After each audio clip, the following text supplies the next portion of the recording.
Maintenant, nous entamons avec l'année 2026. Nous avons sorti une analyse sur les perspectives de l'année 2026 et que nous considérons que ça devait être une année de concrétisation. Ça veut dire une année d'action concrète.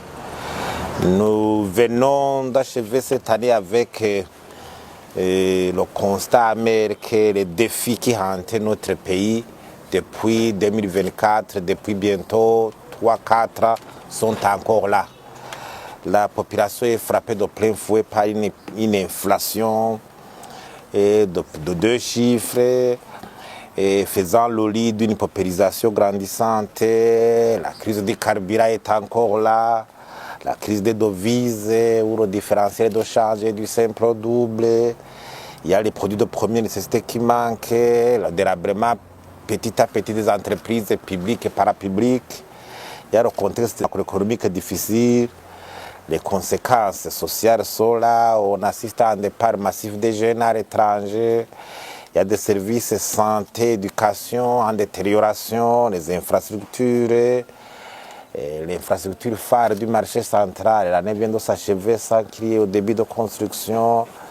Et il y a l'aménagement de l'espace là pour la zone économique spéciale, qui n'est pas encore là. Le débit internet faible, les bâtiments publics, etc. Au niveau de la gouvernance, bon, vous savez qu'on a toujours crié pour que la lutte contre la corruption soit une réalité. Mais l'année s'achève alors qu'il y a l'impunité, au grand dossier déjà auquel on s'était familiarisé, dont on réclamait toujours le traitement au niveau de l'institution judiciaire. À ce dossier viennent de s'ajouter d'autres dossiers, je dirais, spectaculaires, avec les graves révélations du ministre des Finances.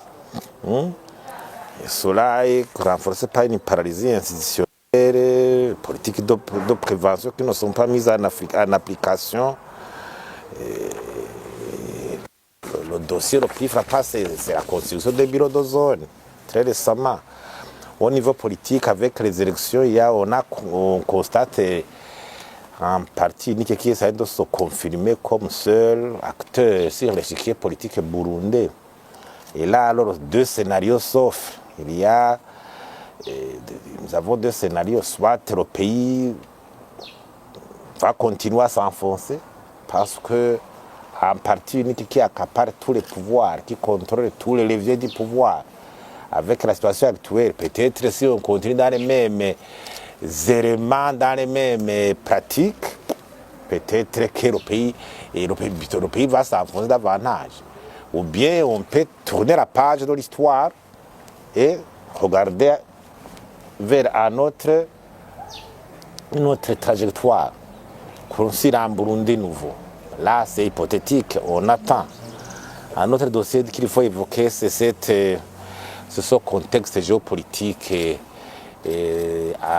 turbulent, cette turbulence de la géopolitique sous-régionale qui commence à peser lourdement sur notre vie politique, économique et sociale.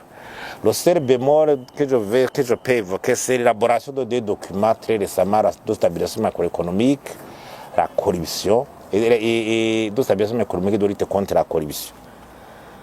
Là alors, là où le bas blesse, c'est qu'on est habitué à ce qu'il y ait toujours des documents, des orientations politiques qui sont élaborées, qui sont conçues, mais dans le cadre de la politique formelle.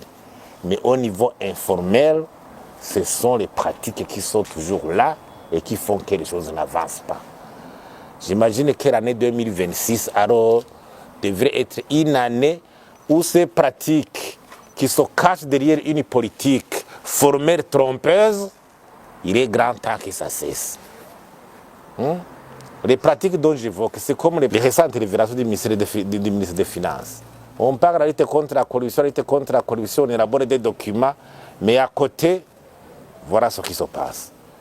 Alors, la rupture doit être une réalité, plutôt une priorité pour que les choses avancent. Maintenant, en 2026, le plaidoyer, ce n'est plus plaider pour que les lois, les recommandations sont là, les documents sont là.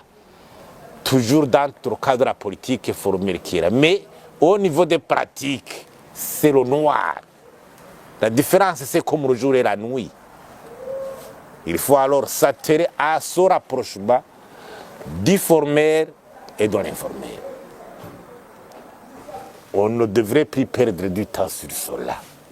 L'année 2010, j'insiste, à résumer, il faut que le formel soit rapproché de la politique informelle.